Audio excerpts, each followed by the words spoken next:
မိခင်ကြီးဝိတာခါကိုသူမရဲ့ဖခင်ဒနင်စရတထေးကြီးကအိမ်အောင်ပြုပြီးလင်ပါးသို့လိုက်ခါနီးမှာမှာကြားခဲ့တဲ့အိမ်တွင်းကျင့်ဝတ်အစုံအမတစ်ဆက်ချက်ဟာဒီနေ့ခေတ်အထိမိသားစုတစ်ခုအေးချမ်းသာယာဖို့အတွက်အလွန်တန်ဖိုးရှိတဲ့သင်ခန်းစာတွေဖြစ်ပါတယ်။အဲ့ဒီတစ်ဆက်ချက်ရဲ့အဓိပ္ပာယ်အစစ်အမှန်တွေကတော့ အတွင်းမိကိုအပြင်မထုတ်နဲ့မိမိအိမ်တွင်းမှာရှိတဲ့လင်မယားချင်းစကားများတာရောက်ခမနဲ့အဆင်မပြေတာအစရှိတဲ့အိမ်တွင်းရေးပြဿနာတွေကိုအပြင်လူတွေသိအောင်ရှောက်မပြောရဟုဆိုလိုခြင်းဖြစ်တယ်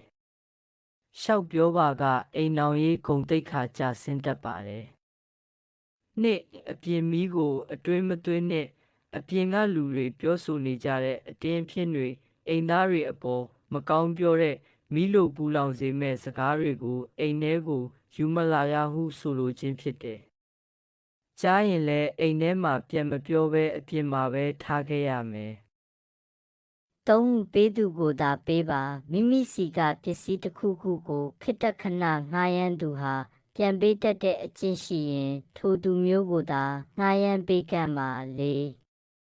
မပေးသူကိုမပေးနဲ့မိမိစီကပစ္စည်းကိုငှားသွားပြီးပြန်မပေးတတ်သူကျေးဇူးမသိသူမျိုးကိုနောက်တစ်ကြိမ်ထပ်မံ၍မငှားရမ်းပါနဲ့မပေးနဲ့ငါပေးသူဖြစ်စေမပေးသူဖြစ်စေပေးပါဒါကတော့ပေးကမ်းကူညီမှုကိုဆိုလိုတာပါမိမိရဲ့နီးစပ်ရာဆွေမျိုးမိတ်ဆွေတွေဒုက္ခရောက်နေတဲ့အခါပြန်ပေးနိုင်သည်ဖြစ်စေမပေးနိုင်သည်ဖြစ်စေကူညီပါ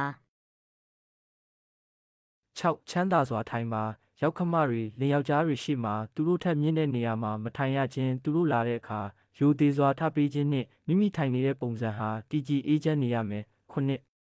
ချမ်းသာစွာစားပါမိသားစုမှာရောက်ခမနဲ့လင်ယောက်ျားကိုအရင်ကျွေးမွေးပြီးမှမိမိကနောက်ဆုံးမှစားခြင်းအစားအသောက်အဆင်သင့်ဖြစ်အောင်ပြင်ဆင်ပေးပါရှစ်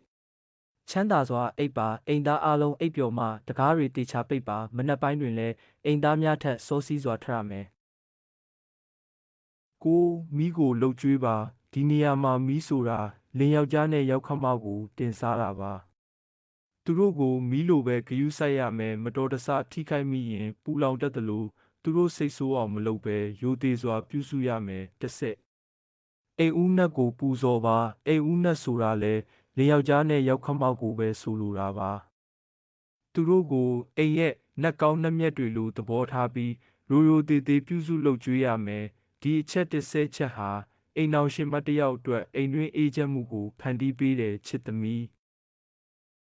သင်အတွက်အကျိုးတစုံတရာရလိမ့်မယ်လို့မျှော်လင့်ပါတယ်။နောက်ထပ်ဗီဒီယိုတင်တိုင်းသိရအောင် likes and follow လုပ်ခဲ့ပေးပါ။